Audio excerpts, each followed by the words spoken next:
الحمد للہ رب العالمین والصلاة والسلام علی سید الانبیاء والمرسلین اما بعد فاعوذ باللہ من الشیطان الرجیم بسم اللہ الرحمن الرحیم الصلاة والسلام علیک یا سیدی یا رسول اللہ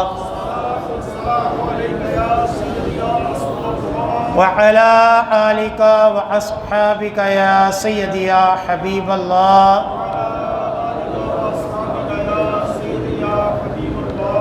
الصلاة والسلام عليك يا سيدي يا نبي الله وعلى آلك وأصحابك يا سيدي يا نور الله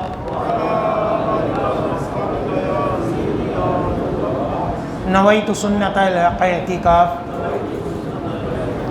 الحمدللہ عز وجل ہم نماز جمعہ کے لیے حاضر ہوئے ہیں۔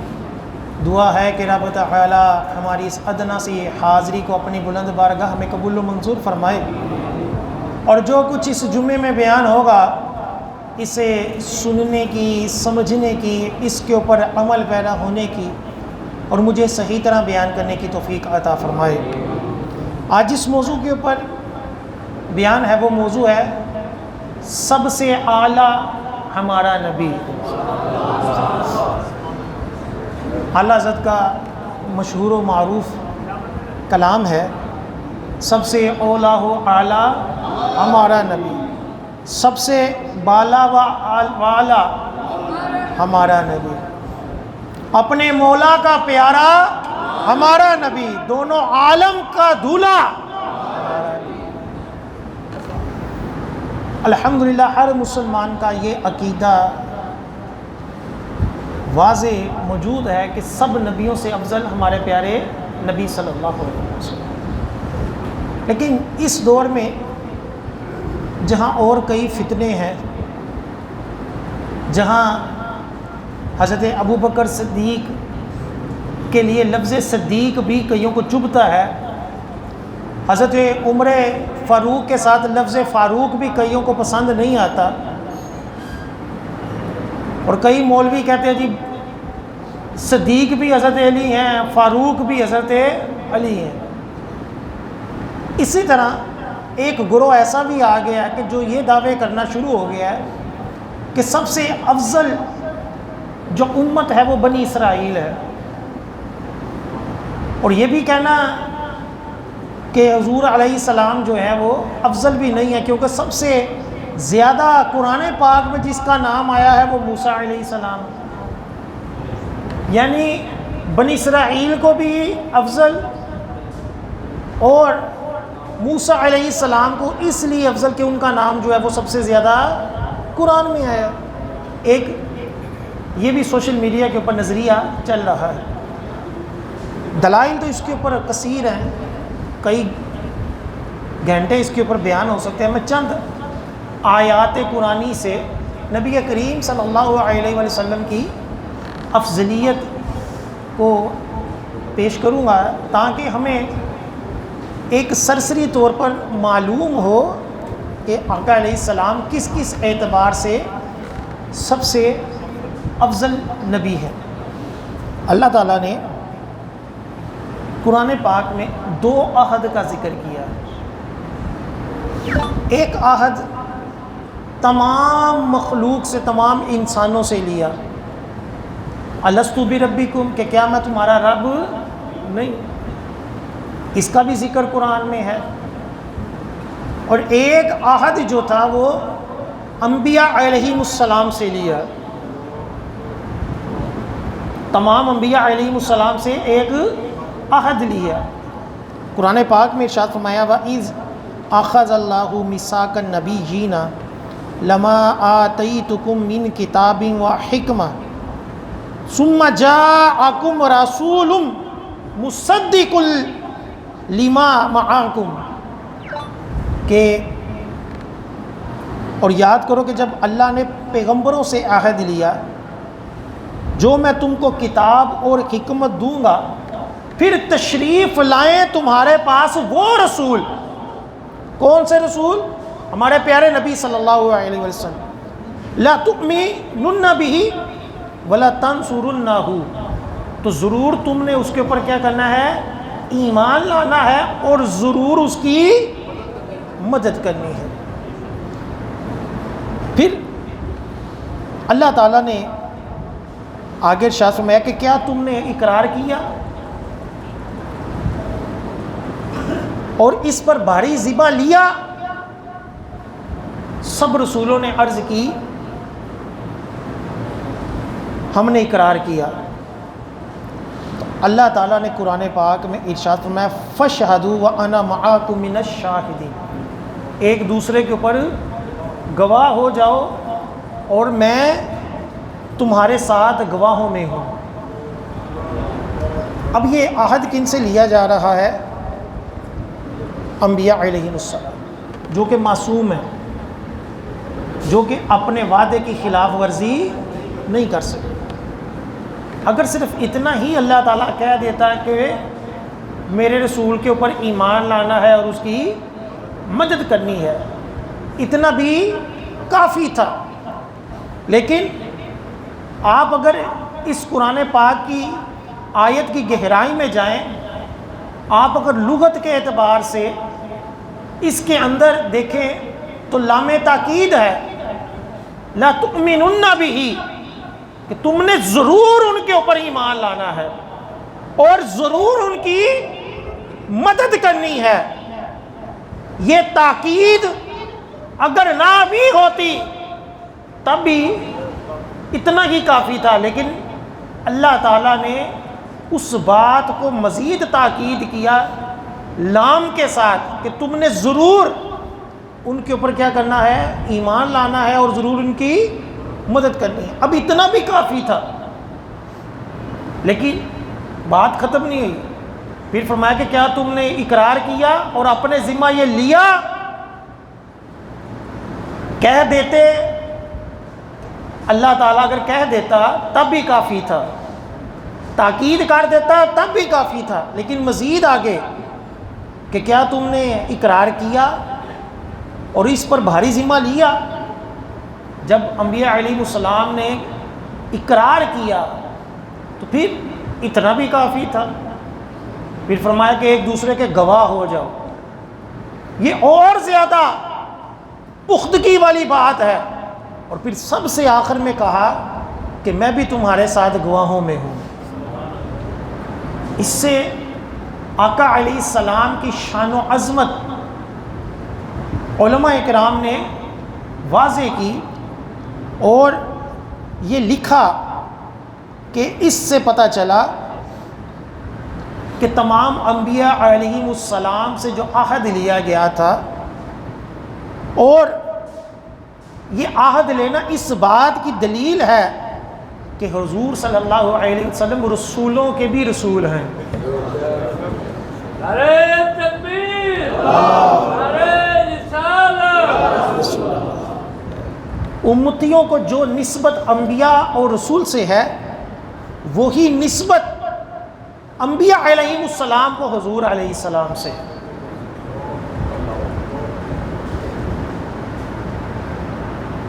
کہ جس طرح ایک رسول آتا ہے تو پچھلے رسول جو ہوتے ہیں وہ جو نئی شریعت لاتا ہے تو پچھلی شریعت کیا ہوتی ہے؟ وہ ختم ہو جاتی ہے، ایک نئی شریعت آتی ہے۔ اب آقا علیہ السلام کی شان یہ ہے کہ اگر وہ رسولوں کے درمیان آ جائیں، ان کی زندگی میں آ جائیں، تو سب رسولوں کی شریعت، سب رسولوں نے اب کیا کرنا ہے؟ حضور کو فالو کرنا ہے، حضور پر ایمان لانا ہے۔ اور حضرت ابن عباس رضی اللہ تعالیٰ عنہ الخصائص الکبریٰ صفحہ نمبر 8 کے اندر اور 9 کے اندر آپ فرماتے ہیں کہ ہمیشہ نبی صلی اللہ علیہ وسلم کے بارے میں آدم علیہ السلام اور ان کے بعد سب انبیاء علیہ السلام کو اللہ تعالیٰ خبر دیتا رہا، اور قدیم سے امتیں آپ علیہ السلام کی تشریف آوری کی خوشیاں مناتی رہیں، اور حضور کے توسل سے اللہ تعالیٰ کے حضور جنگوں میں فتح کی دعائیں مانگتی رہیں۔ یہاں تک کہ آقا علیہ السلام کو اللہ تعالیٰ نے بہترین امت، بہترین دور اور بہترین اصحاب اور بہترین شہر میں پیدا فرمایا کہ سب نبیوں نے جب عہد کیا تو اللہ تعالیٰ نے پھر اس عہد کو یاد بھی کروایا، اور انبیاء علیہ السلام اپنے اس عہد پر اس طرح قائم رہے کہ اپنے دور میں یہ تمنا رکھتے تھے کہ اگر وہ نبی، وہ رسول آ جائے گا تو ہم نے کیا کرنا ہے، اس کے اوپر ایمان لانا ہے۔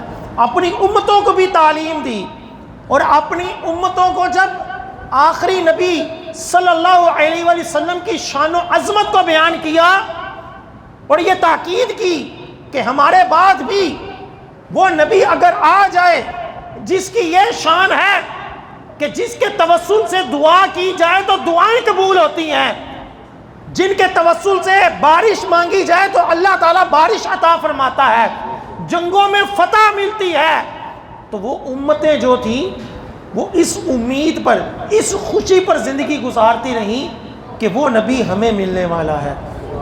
اور جب کوئی مشقت آتی، جب کبھی جنگ ہوتی تو وہ اللہ تعالیٰ سے دعا مانگتے تھے، مولا اس نبی کا واسطہ جو تو شان و عظمت والا بھیجے گا اس کے صدقے ہمیں فتح عطا فرما، تو اللہ تعالیٰ ان کو فتح عطا فرماتا تھا۔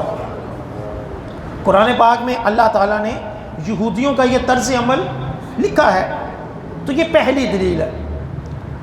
دوسری دلیل، اللہ تعالیٰ قرآن پاک میں ارشاد فرماتا ہے وَمَا أَرْسَلْنَا مِن رَسُولٍ إِلَّا بِلِسَانِ قَوْمِهِ، کہ اللہ تعالیٰ نے ہر رسول جو اس کی قوم کی زبان تھی، جو وہ قوم تھی اس قوم میں اس زبان میں رسول بھیجا، یعنی بنی اسرائیل کی تو جو بنی اسرائیل کی زبان تھی تو بنی اسرائیل میں سے رسول ہوتا تھا اور اسی ہی قوم کی طرف، اسی ہی زبان کی طرف وہ آتا تھا۔ قرآن پاک میں نوح علیہ السلام کے بارے میں فرمایا لَقَدْ أَرْسَلْنَا نُوحًا إِلَىٰ قَوْمِهِ، حضرت نوح کو ان کی قوم کی طرف بھیجا۔ حضرت ہود کا ذکر کیا ہوا إِلَىٰ عَادٍ أَخَاهُمْ هُودًا، اور عاد کی طرف ان کی برادری والے حضرت ہود کو بھیجا۔ حضرت صالح علیہ السلام کے بارے میں آتا ہے وَإِلَىٰ ثَمُودَ أَخَاهُمْ صَالِحًا، اور سمود کی طرف ان کی برادری سے، ان کی قوم سے حضرت صالح کو بھیجا۔ حضرت لوط کے بارے میں آیا وَلُوطًا إِذْ قَالَ لِقَوْمِهِ، اور حضرت لوط نے جب اپنی قوم سے کہا۔ اور حضرت شعیب کے بارے میں فرمایا وَإِلَىٰ مَدْيَنَ أَخَاهُمْ شُعَيْبًا، اور مدین کی طرف ان کی برادری کے حضرت شعیب۔ اسی طرح حضرت موسیٰ کا ذکر ہے، اسی طرح حضرت ابراہیم کا ذکر ہے، اسی طرح حضرت یونس، حضرت عیسیٰ علیہ السلام کا ذکر ہے۔ لیکن جب نبی کریم صلی اللہ علیہ وسلم کی ذات آئی تو اللہ تعالیٰ نے قرآن پاک میں ارشاد فرمایا وَمَا أَرْسَلْنَاكَ إِلَّا كَافَةً لِلنَّاسِ بَشِيرًا وَنَذِيرًا، کہ اللہ تعالیٰ نے تم کو نہ بھیجا مگر ایسی رسالت کے ساتھ جو تمام انسانوں کو گھیرے ہوئے ہے، خوشخبری اور ڈر سناتے ہوئے۔ یعنی حضور علیہ السلام صرف اہل عرب کی طرف نبی بنا کر نہیں بھیجے، بلکہ کس کی طرف؟ تمام انسانوں کی طرف۔ آقا علیہ السلام کیا تھے؟ وہ نبی بنا کر بھیجے۔ سب انسانوں کے اوپر لازم تھا کہ وہ حضور علیہ السلام کی اتباع کریں۔ آپ نے سب انسانوں کو خوشخبریاں بھی دیں اور ڈر بھی سنایا۔ بقیہ انبیاء کی جب باری آئی تو ان کی قوم کے بارے میں کہا کہ اِلیٰ قومِهِ اِلیٰ قومِهِ، اور جب حضور علیہ السلام کی باری آئی تو کیا فرمایا کہ اِلَّا كَافَةً لِلنَّاسِ، تمام لوگوں کو جو رسالت گھیر لے وہ رسالت آپ کو عطا فرمائی۔ اسی لیے دارمی، ابو یعلا، طبرانی شریف کی حدیث پاک میں حضرت ابن عباس رضی اللہ تعالی عنہ فرماتے ہیں کہ بے شک اللہ تعالیٰ نے محمد مصطفیٰ صلی اللہ علیہ وسلم کو تمام انبیاء اور ملائکہ سے افضل کیا، تمام انبیاء سے بھی افضل کیا، صحابی رسول فرما رہے ہیں۔ اور کثیر احادیث کی کتب کے اندر یہ روایت موجود ہے کہ حضور علیہ السلام تمام انبیاء اور رسولوں سے افضل ہیں۔ کون فرما رہے ہیں؟ حضرت ابن عباس۔ تو جب حاضرین نے وجہ پوچھی کہ کیا دلیل ہے آپ کے پاس، کوئی دلیل ہمیں بھی عطا فرمائیں، تو حضرت ابن عباس نے قرآن پاک کی یہ آیت پڑھی کہ قال اللہ عز وجل وما ارسلنا من رسول الا بلسان قومہ، کہ ہم نے نہیں کوئی رسول بھیجا مگر ان کی قوم اور ان کی زبان میں۔ یہ بقیہ انبیاء کے بارے میں فرمایا، لیکن جب حضور کی باری آئی تو فرمایا وما ارسلناک الا کافۃ للناس۔ تو فرمایا کہ اس آیت میں بقیہ کے بارے میں تھا کہ وہ ان کی قوم کی طرف ہیں، اور حضور کے بارے میں ہے کہ یہ سب انسانوں کے لیے ہیں۔ اس سے آقا علیہ السلام کا تمام انبیاء اور تمام ملائکہ سے افضل ہونا جو ہے وہ ثابت ہوتا ہے۔ اسی طرح قرآن پاک میں بقیہ انبیاء علیہ السلام کا جب ذکر ہے تو فرمایا وَلَقَدْ أَرْسَلْنَا مُوسَىٰ بِآيَاتِنَا، ہم نے موسیٰ علیہ السلام کو اپنی آیتوں معجزات کے ساتھ بھیجا، اور وہ معجزات کیا تھے؟ وہ قرآن میں ہی ہے کہ عصا کا معجزہ تھا کہ وہ چھڑی جو تھی وہ سام بن جاتی تھی، ید بیضا تھا کہ ہاتھ جو تھا وہ روشن ہو جاتا تھا۔ اب تمام انبیاء اور رسولوں کے بارے میں اللہ عز و جل نے فرمایا جاءوا بالبینات والزبر والکتاب المنیر، صاف نشانیاں اور صحیفے اور چمکتی کتاب لے کر آئے تھے، یعنی ہر نبی کا کچھ نہ کچھ معجزہ جو تھا وہ بتایا۔ لیکن جب آقا علیہ السلام کی شان آئی تو اللہ تعالیٰ نے قرآن پاک میں ارشاد فرمایا یا ایھا الناس قد جاءکم برہان من ربکم، کہ تمہارے پاس کوئی ایسا نبی نہیں آیا جس کو ایک معجزہ دیا گیا ہے، دو معجزے دیے گئے ہیں، نہیں، اللہ تعالیٰ نے فرمایا تمہارے پاس حضور علیہ السلام سراپا معجزہ بن کر آئے۔ برہان،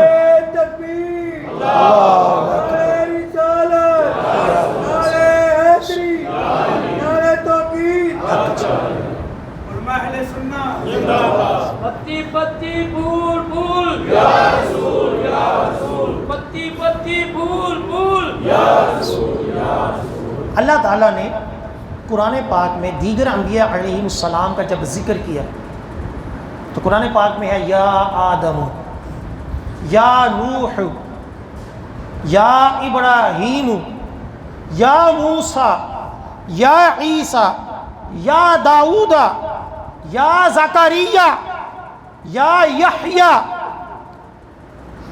انبیاء علیہ السلام کا نام لے کر اللہ تعالیٰ نے ان سے خطاب کیا۔ جب اپنے پیارے محبوب کی ذات آئی تو اللہ تعالیٰ نے قرآن پاک میں فرمایا یا ایھا النبی، یا ایھا الرسول، یا ایھا المزمل، یا ایھا المدثر، یاسین، طٰہٰ۔ صرف چند مقامات پر آقا علیہ السلام کا نام لیا، بقیہ ہر جگہ آقا علیہ السلام کی شان کو، آقا کے اوصاف کو، ان کو سامنے رکھتے ہوئے اللہ تعالیٰ نے ان سے خطاب کیا۔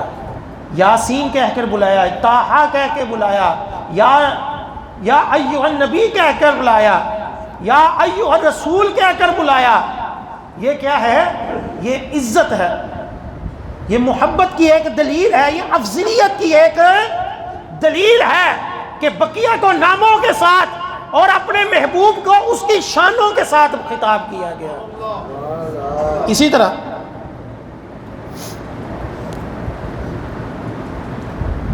انبیاء علیہ السلام سے جو ان کی قوموں نے خطاب کیا، جس طرح گفتگو کی، اللہ تعالیٰ نے اسی طرح وہ باتیں جو تھی وہ قرآن میں ارشاد فرمائیں۔ جیسے حضرت نوح علیہ السلام کی قوم نے کہا یا نوح قد جادلتنا، کہ اے نوح تم ہم سے جھگڑے، یعنی نوح کو نام لے کر ان کی قوم نے کیا کہا کہ ہم نے بڑی لڑائی کر لی ہے. اسی طرح حضرت ابراہیم علیہ السلام کے ساتھ جب ان کی قوم نے خطاب کیا تو کہا انت فعلت ھذا بِإِلَٰهَتِنَا یا ابراہیم، اے ابراہیم ہمارے خداؤں کے ساتھ تم نے ایسا سلوک کیا ہے. اسی طرح یا موسیٰ، جب بنی اسرائیل نے کہا یا موسیٰ ہمارے لیے رب سے دعا کرو. اسی طرح یا صالح کہہ کر، یا شعیب کہہ کر لوگوں کی، انبیاء علیہ السلام کی جو امتیں تھیں، جو لوگ تھے، وہ اپنے نبیوں سے خطاب کرتے تھے. اب جب کفار نے بھی حضور علیہ السلام کی شان میں نازیبا کلمات کہے، اللہ تعالیٰ نے وہ کلمات قرآن میں نقل نہیں فرمائے. ان کے بے ادبی والے جملے جو تھے وہ نقل نہیں فرمائے، بلکہ کیا فرمایا؟ بولے اے وہ جس پر قرآن اترا. اپنے حبیب کی جب شان آئی تو کفار کی نازیبا کلمات نہیں فرمائے، بلکہ کیا وہ بولے. کن کے بارے میں بولے؟ اس نبی کے بارے میں بولے جس کے اوپر کیا ہے؟ قرآن نازل ہوا ہے. اسی طرح بقیہ انبیاء علیہ السلام کی جو امتیں تھیں وہ اپنے نبیوں کو نام لے کر پکارتی تھی. یا موسیٰ لن نصبر علی طعام واحد، اے موسیٰ ہم ایک کھانے کے اوپر زیادہ دیر نہیں رہ سکتے، ہم سے ہرگز صبر نہ ہوگا. یا عیسی ابن مریم حل یستطیع ربک، اے عیسیٰ بن مریم آپ کا رب کیا ایسا کر سکتا ہے؟ المختصر، جو انبیاء علیہ السلام کو ان کی قوم خطاب کرتی تھی، ان کا نام لیتی تھی، اللہ تعالیٰ نے یہ پسند نہیں فرمایا کہ حضور کی امت بھی حضور کا نام لے. کہ جب اللہ نہیں لے رہا، اللہ اپنے نبی کو اس کی شانوں کے ساتھ بلاتا ہے، تو پھر کیا فرمایا؟ لا تجعلوا دعاء الرسول بینکم کدعاء بعضکم بعضا، کہ اے لوگو میرے محبوب کو اس طرح نہ بلاؤ جس طرح ایک دوسرے کو بلاتے ہو. اس لیے حضور علیہ السلام کو یا محمد کہنا منع کیا گیا. امتی کے لیے یا محمد کہنا یہ منع ہے. اعلیٰ حضرت رحمہ فرماتے ہیں جن دعاؤں کے اندر بھی لفظ یا محمد ہو اس کو کیا کہو؟ یا رسول اللہ. یہ مسجدوں کے اوپر بھی کئی لوگ لکھ دیتے ہیں یا محمد، حالانکہ یہ شرعاً درست نہیں ہے، قرآن پاک میں منع کیا. وہ قرآن پاک کی اس آیت سے پہلے جو بلایا گیا تھا، جو کہا گیا تھا، وہ باتیں الگ ہیں. لیکن اس کے بعد کسی بھی امتی کے لیے یہ جائز نہیں کہ وہ حضور علیہ السلام کو یا محمد کہے، بلکہ کیا کہے؟ یا حبیب اللہ، یا رسول اللہ، یا نبی اللہ. اس طرح کے ادب والے الفاظ سے پکارے. جیسے ایک بندہ، کتب فقہ کے اندر لکھا ہوا ہے کہ بندے کا اپنے باپ کو نام لے کر پکارنا یہ مکروہ ہے. یعنی اگر ایک بندے کے باپ کا نام زید ہے تو بچہ اپنے باپ کو ابو پاپا کی بجائے کیا کہے؟ اے زید، تو لوگ کیا کہیں گے؟ یا کٹا بے ادب. اسی طرح بیوی کا اپنے شوہر کو نام لے کر پکارنا کیا ہے؟ یہ مکروہ ہے.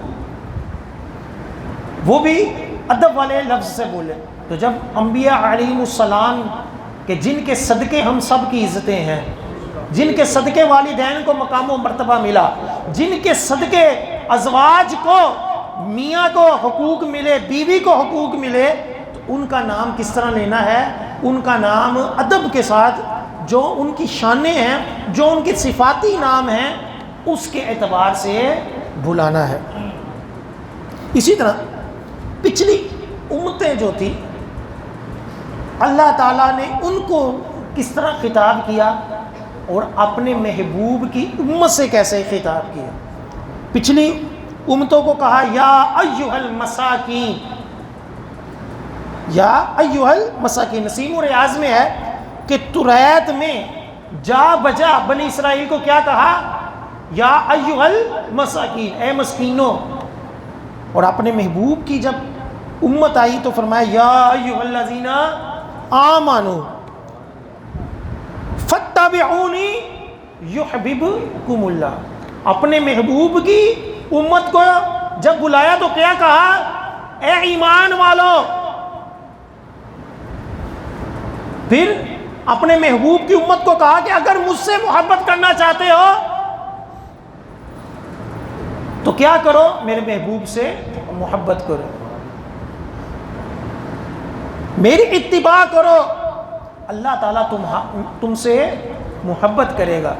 تو یوں بھی آقا علیہ السلام کی افضلیت آپ کی امت کی افضلیت بھی ہے کہ جس طرح آقا علیہ السلام قرآن پاک کی کئی آیات سے بقیہ انبیاء علیہ السلام سے افضل ہیں، اسی طرح اس آیت سے بھی کہ اللہ تعالیٰ نے اپنے محبوب کی امت کو بھی جب پکارا تو کیا کہا؟ ایمان والو. اور بنی اسرائیل کو کیا کہا؟ اے مسکینوں. اس سے بھی آقا علیہ السلام کی امت جو ہے وہ سب امتوں سے افضل ثابت ہوئی. اچھا، یہ جو دلیل ہے نا کہ سب سے زیادہ بنی اسرائیل کا قرآن میں ذکر ہوا ہے، سب سے زیادہ موسیٰ علیہ السلام کا ذکر ہوا ہے، تو یہ دلیل افضلیت کی نہیں ہے. اللہ تعالیٰ نے پچھلی کتابوں سے، پچھلے واقعات سے، حضرت موسیٰ علیہ السلام کے واقعات سے آقا علیہ السلام کی امت کو نصیحتیں کی ہیں کہ اس طرح نہیں کرنا، جس طرح انہوں نے کیا اس طرح تم نے نہیں کرنا، ان کی قوم نے یہ کیا تم نے ایسا نہیں کرنا.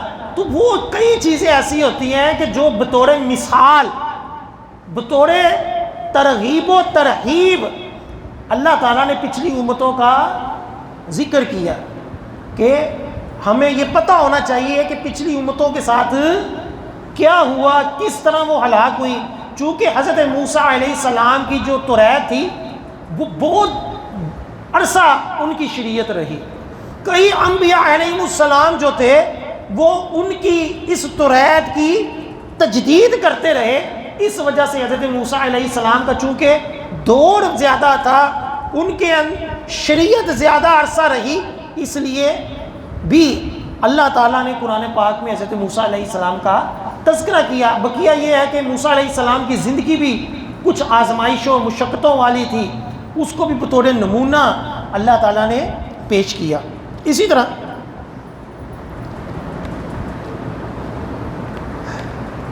پچھلی امتوں نے جو اپنے نبی صلی اللہ علیہ وسلم کی شان میں گستاخیاں کی، جیسے حضرت نوح علیہ السلام سے ان کی قوم نے کہا کہ ہم تو آپ کو کھلا گمراہی میں دیکھتے ہیں. اسی طرح حضرت ہود علیہ السلام کے بارے میں کہا کہ یقیناً تمہیں حماقت میں خیال کرتے ہیں. حضرت ہود علیہ السلام نے کی قوم نے کہا، حضرت ہود علیہ السلام نے جواب میں کہا کہ مجھ میں اصلاً سفاہت نہیں.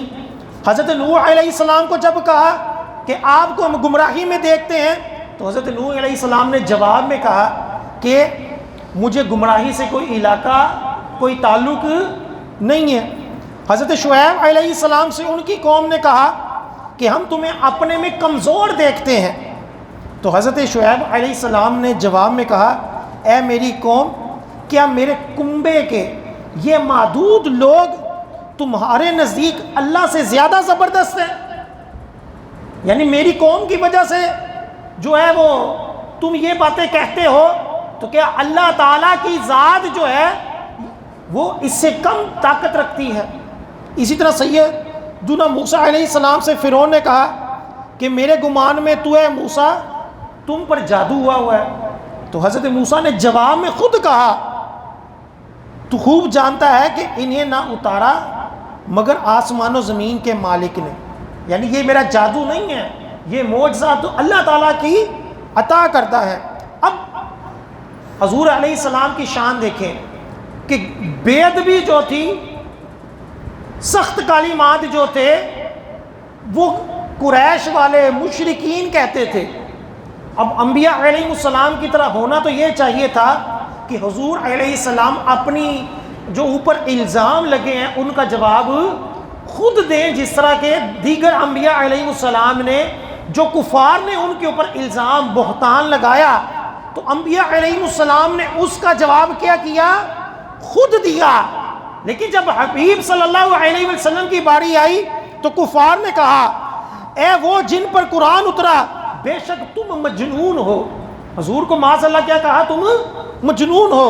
اب حضور نے جواب نہیں دیا، اللہ تعالیٰ نے اس کا جواب دیا کہ قسم قلم اور نوشتہائے ملائکی تو اپنے رب کے فضل سے ہرگز مجنون نہیں. کہنے والے کون؟ کافر. حضور کو کیا کہہ رہے ہیں؟ مجنون. حضور جواب میں نہیں کہہ رہے کہ میں مجنون نہیں، بلکہ رب قسم کھا کر کہہ رہا ہے کہ میرا محبوب مجنون نہیں ہے. اسی طرح جب وحی اترنے میں کچھ دیر ہوئی، جیسا کہ پچھلے جمعے میں تھا، تو کفار نے کہا کہ حضور کو اس کے رب نے چھوڑ دیا ہے. تو اللہ تعالیٰ نے قرآن پاک میں فرمایا ما ودعاک وما واللیل اذا سجا ما ودعاک ربک وما قلا، کہ نہ آپ کو ناپسند کیا اور نہ آپ کو چھوڑا. اب اعتراض کافروں کا ہے، جواب حضور نہیں دے رہے، جواب کون دے رہا ہے؟ اللہ تعالیٰ کی ذات دے رہی ہے. گستاخی کون کر رہا ہے؟ ابو لہب، کہ اے محمد معاذ اللہ ثم معاذ اللہ تیرے ہاتھ ٹوٹ جائیں. تو اللہ تعالیٰ کیا کہہ رہا ہے؟ تبت یدا ابی لہب وتب. پوری سورت ابو لہب کی مذمت میں کہ ہاتھ ٹوٹ جائیں ابو لہب کے. کہ ابو لہب کون ہوتا ہے میرے محبوب کو یہ کہنے والا؟ ابو لہب کے ہاتھ ٹوٹ جائیں. تو یوں اسی طرح موسیٰ حضرت عیسیٰ علیہ السلام کی والدہ ماجدہ کے اوپر جب بغیر باپ کے حضرت عیسیٰ علیہ السلام پیدا ہوئے تو اعتراضات ہوئے کہ یہ کیسے پیدا ہو گئے. تو حضرت عیسیٰ علیہ السلام کو اللہ تعالیٰ نے بچپن میں گویائی عطا فرمائی اور آپ نے اپنی والدہ کی طہارت بیان کی. لیکن جب حضور علیہ السلام کی زوجہ محترمہ حضرت عائشہ صدیقہ رضی اللہ تعالی عنہا پر بعض لوگوں نے تہمت لگائی تو اللہ تعالیٰ نے قرآن میں ان کی طہارت بیان فرمائی. یوں ہی اللہ تعالیٰ نے قرآن پاک میں ارشاد فرمایا وما ارسلناک الا رحمتا للعالمین، کہ آپ کو تمام جہانوں کے لیے رحمت بنا کر بھیجا گیا ہے. اس سے بھی حضور علیہ السلام کی افضلیت ثابت ہوئی. اسی طرح قرآن پاک میں واضح الفاظ میں فرمایا گیا تلک رسل فضلنا بعضهم علی بعض، کہ یہ رسول ہیں اللہ تعالیٰ نے بعضوں کو بعضوں پر فضیلت دی ہے. کئی جو فراڈی مولوی ہوتے ہیں نا، جیسا کہ صحابہ کرام کی جب باری آتی ہے نا تو اس طرح فراڈ کرتے ہیں، لوگوں کے ساتھ کھیلتے ہیں. اور جی سانو کی پتہ ہوئے کون کندے نالوں افضل ہے، اسی ایس بحث جی کیوں پئیے، اللہ ہی بہتر جانتا ہے کون کندے تو افضل ہے. یعنی یہ ڈنڈی مارنے کا ایک طریقہ ہوتا ہے.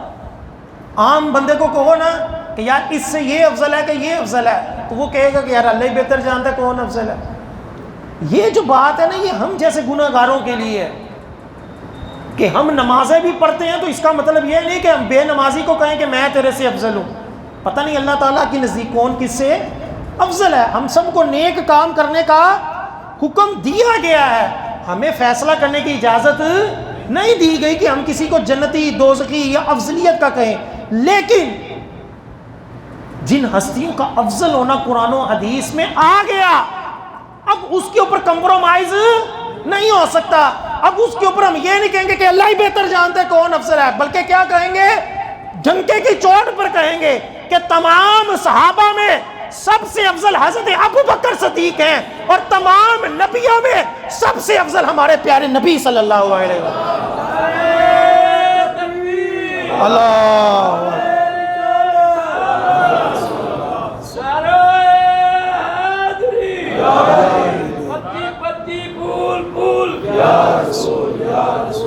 اسی طرح قرآن پاک میں اللہ تعالیٰ نے حضور علیہ السلام کی قسمیں کس طرح کھائیں.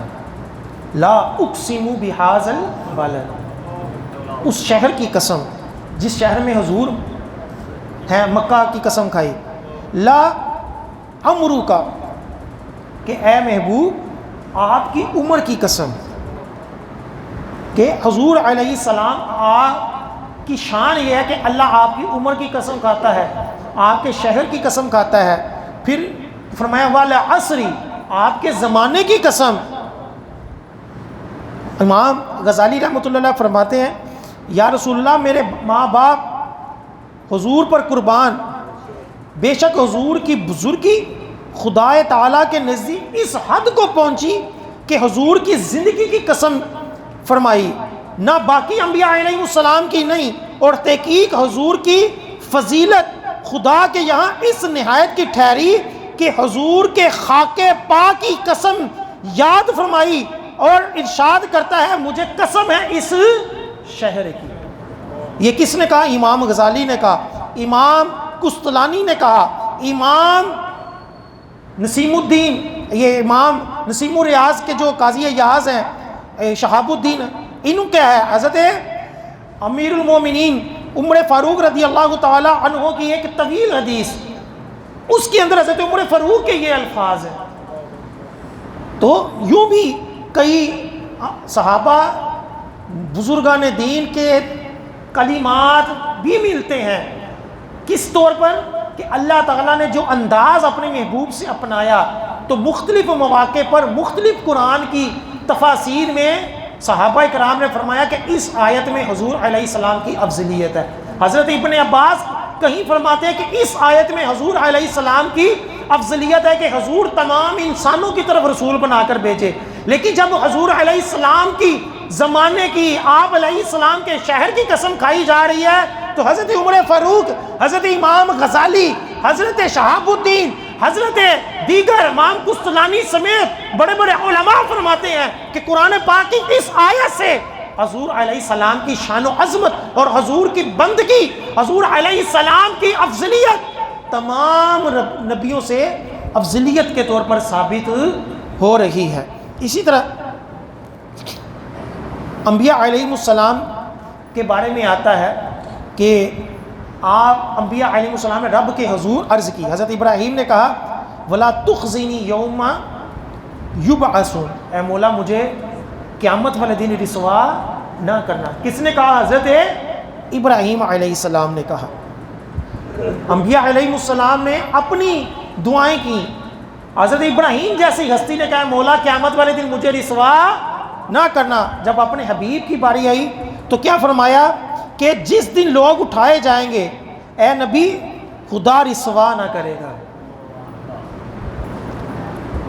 قرآن پاک کی آیت ہے یوم لا یخزی اللہ النبی والذین آمنوا معہ، کہ جس دن لوگ اٹھائے جائیں گے خدا نبی کو اور ان کے ماننے والوں کو رسوا نہیں کرے گا. اب یہاں حضور نے دعا نہیں کی، حضرت ابراہیم نے خود دعا کی مولا مجھے رسوا نہ کرنا. اپنے محبوب اور اس کی امت کی جب باری آئی تو اللہ نے قرآن میں فرمایا کہ قیامت والے دن میں اپنے محبوب اور اس کی امت کو رسوا نہیں کروں گا.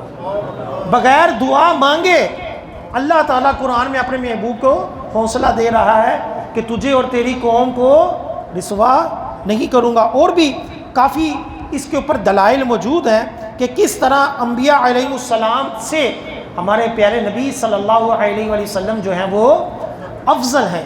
اللہ تعالیٰ ہمیں اسی عقیدے کے اوپر رہنے کی اور اسی عقیدے کے اوپر مرنے کی توفیق عطا فرمائے. چھوٹا سا اعلان ہے، سماعت فرما لیں کہ